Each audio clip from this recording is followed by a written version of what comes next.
जय श्री गणेशाय नमः। सर्व मंगल मांगल्ये शिवे सर्वार्थ साधिके शरण्ये गौरी नारायणी नमोस्तुते नमो।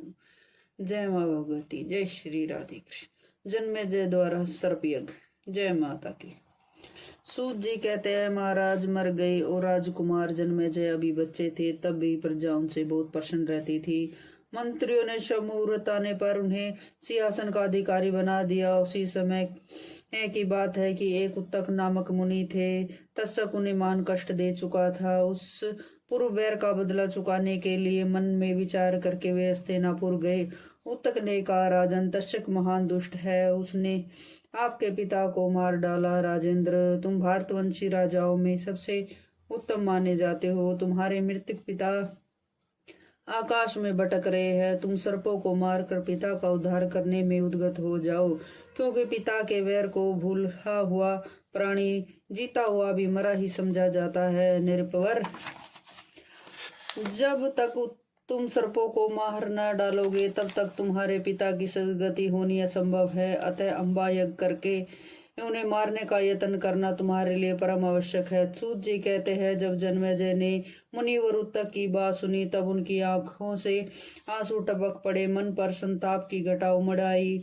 उसी क्षण जन्मेजय ने पूर्व संपूर्ण मंत्रियों को बुलाया और उनसे यह वचन कहा, मंत्रीवरों, आप सब लोग यज्ञ की यथोचित सामग्री तैयार करें। विस्तार पूर्वक सर्वमेघ यज्ञ किया जाएगा। तक्षक यज्ञ पशु बनेगा। मुनिवर उत्तक होता का कार्य संपन्न करेंगे। सूत जी कहते हैं, यज्ञ की सभी सामग्रियां तैयार कर ली गई। विस्तृत वेदी का भी निर्माण कर लिया गया। सर्पों की आहुतियां आरंभ हो गई। तक्षक भागकर इंद्र के पास चला गया। उसने उनसे प्रार्थना की, प्रभु, मैं भयभीत होकर आपकी शरण में आया हूँ, मेरी रक्षा कीजिए।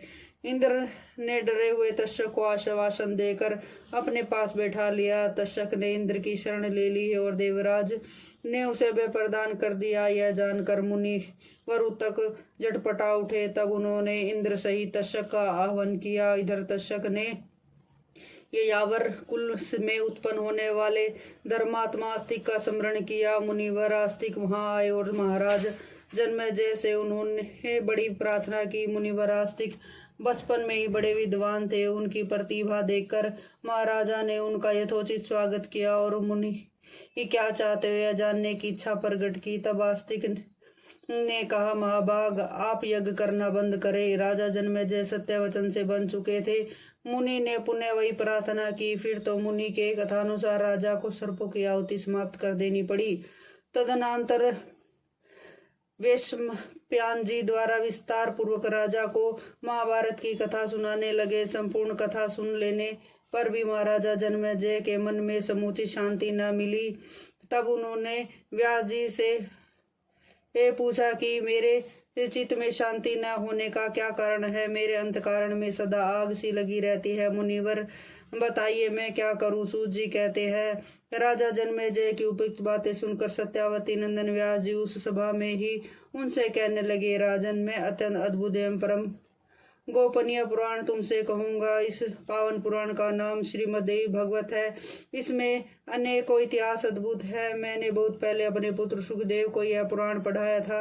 राजन, अब इसे तुम्हें सुना रहा हूँ। मेरी बात परम गोपनीय है। इस पुराण के श्रवण से धर्म, अर्थ, काम, मोक्ष सभी सुलभ हो जाते हैं। जन्मेजय ने पूछा, प्रभु, यह आस्तिक किसका पुत्र था और क्यों विदर्ण डालने के लिए आ गया? सर्पों की रक्षा करने से उसका कौन सा प्रयोजन सिद्ध हो रहा था? व्यास जी बोले, एक जरत्कारु नामक मुनि थे। उन्होंने गर्भाश्रम पर की व्यवस्था की थी। वन में विचर रहे थे। उन्हें देखा उनके पूर्वज एकागव्य में लटके हुए हैं। उन पितरों ने जरत्कारु से कहा, पुत्र, तुम विवाह कर लो जिससे हम तृप्त हो सके।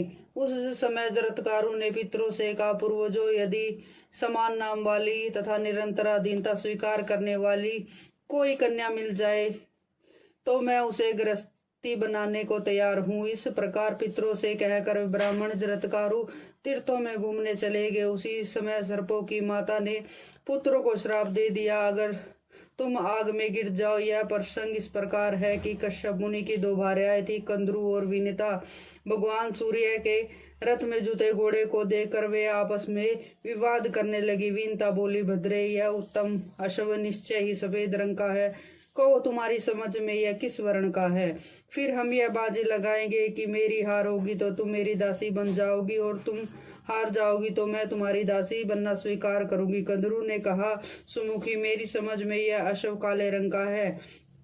बात ठीक है, अतः तुम दिव्य दासी बनने के लिए मेरे पास आ जाओ। सूत जी कहते हैं, उस समय कंदरू के पास बहुत छोटे छोटे काले सर्प थे। उन अपने सभी पुत्रों को कंदरू ने कहा, तुम लोग इस घोड़े के सर्वांग से लिपट कर इसे काला बना दो। कुछ पुत्रों ने माता की आज्ञा नहीं मानी। तब माता कंदरू ने उन्हें श्राप दिया कि जन्मेजय के यज्ञ में आग धधकती रहेगी और तुम उसमें जाकर जलकर भस्म हो जाओगे। अन्य सर्पों ने माता की आज्ञा मान ली। माता को प्रसन्न करने के लिए उस घोड़े की पूंछ में जाकर लिपट गया। तब वह अश्व काले रंग का दिखाई देने लगा। तब कंदरू और विनिता दोनों बहनें एक साथ गई और घोड़े को देखने लगी।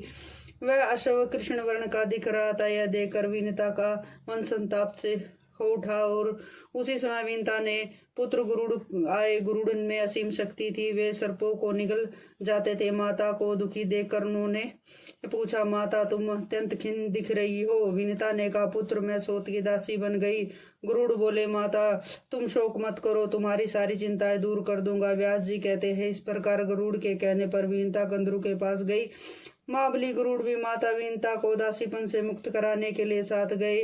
वहां पहुंचकर जाने पर गुरुड़ ने कंदरू से कहा, माता, तुम्हें प्रणाम है। मुझे निश्चय रूप से बताने की कृपा करो कि माँ किस प्रकार दासी भाव से मुक्त हो सकती है। कंदरू ने कहा, पुत्र, तुम अभी स्वर्ग में से बलपूर्वक अमृत ले आकर मेरे लड़कों को पिला दो। ऐसा करने से तुम अपनी अबला माँ का शीघ्र उद्धार कर सकोगे। बोलो भगवती मैया की जय। व्यास जी कहते हैं, कंदरू इस प्रकार कहने पर पक्षी राज महाबली गुरुड़ तुरंत इंद्रलोक चले गए। वहां उन्होंने युद्ध करके अमृत का कलश छीन लिया और अमृत लाकर विनिता कंदरू को दिया। उसके इस प्रयास से माता विनिता निसंदेह दासी भाव से मुक्त हो गई। जब सर्प स्नान करने के लिए चले गए तब इंद्र ने चुपके से अमृत चुरा लिया। इधर गुरुड़ के प्रभाव से विनिता तो दासी भाव से मुक्त हो ही गई थी। वहां कुशाएं बिछी हुई थी। सर्प आकर उन कुशाओं को काटने लगे। कुशाओं की नोक तीखी तीक्ष्ण थी। उनका स्पर्श होते ही सर्प 2 जीव वाले बन गए। माता कंदरू ने अपने जिन पुत्रों को श्राप दिया था वे वासु की प्रभृति नाग ब्रह्मा जी की शरण में गए और श्राप से संपन्न उत्पन्न होने वाले भय की बात उनसे कह सुनाई। तब महाभाग ब्रह्मा जी ने उन सर्पों से कहा, वासु के जरत्कारु नामक एक श्रेष्ठ मुनि है, उन्हीं जैसे नाम वाली अपनी बहन उन्हें सौंप दो। जिसके गर्भ से जो पुत्र उत्पन्न होगा वही तुम लोगों की रक्षा करेगा। आस्तिक नाम से उसकी प्रसिद्धि होगी। ब्रह्मा जी की यह कल्याणकारी वाणी सुनकर वासुकी वन में गए और अपनी बहन को विनयपूर्वक मुनि को सौंप दिया। उस कन्या का नाम भी जरत्कारु था। जरत्कारु मुनि ने उसे अपने समान नाम वाली जानकर वासुकी से कहा, जिस क्षण यह मेरा प्रिय कार्य करेगी उसी क्षण मैं इसे त्याग दूंगा। इसके बाद जरत्कारु मुनि उस मानवन में स्वेच्छा पूर्ण कुटी बनाकर उस भार्या के साथ विहार करने लगे। सुखी से जीवन व्यतीत हो रहा था। एक समय की बात है, वे मुनिवर जरत्कारु भोजन करके सोने लगे। वहीं वासुकी की बहन सुंदरी बहन जो मुनि की पत्नी थी बैठी थी। उनसे कहने लगे, प्रिय, किसी भी प्रकार की स्थिति क्यों ना आ जाए तो मुझे जगाना मत। संध्या का समय उपस्थित हो गया और मुनि जगे नहीं। तब धर्म लोप के भय से डरकर उनकी भार्या जरत्कारु ने चिंतित हो उठी। उस बेचारी जरत्कारु ने अपने पतिदेव मुनि जरत्कारु को जगा दिया। मुनि की नींद टूट गई।